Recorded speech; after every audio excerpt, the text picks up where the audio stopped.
টিবির vaccine মানেই মোটামুটি আমরা জানি যে বিসিজি ভ্যাকসিন। এই ভ্যাকসিনটি 1900 সালে প্রথম আবিষ্কার হয় এবং 1920 সাল অনওয়ার্ড ওয়াইডলি এটা ইউজ হতে থাকে। কিন্তু এখন কারেন্টলি কিছু নতুন টিবি ভ্যাকসিন নিয়ে কাজ চলছে, রিসার্চ চলছে, সবকটাই এখন আন্ডার ক্লিনিক্যাল ট্রায়ালস। তো এই ভ্যাকসিনগুলো যদি তাদের লিমিটেশনস কাটিয়ে, যদি তাদের ট্রায়াল পাস করে মার্কেটে অ্যাভেলেবেল হয়, তাহলে টিবি রোগ নির্মূলে আমরা কিন্তু অনেকটাই এগিয়ে যাব।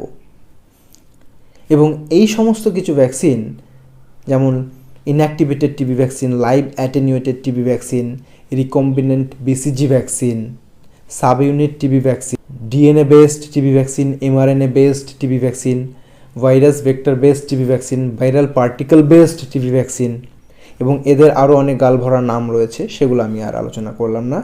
কিন্তু এই হচ্ছে ওভারঅল ক্যাটেগরি।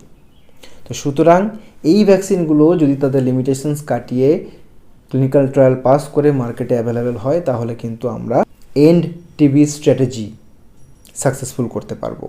ধন্যবাদ।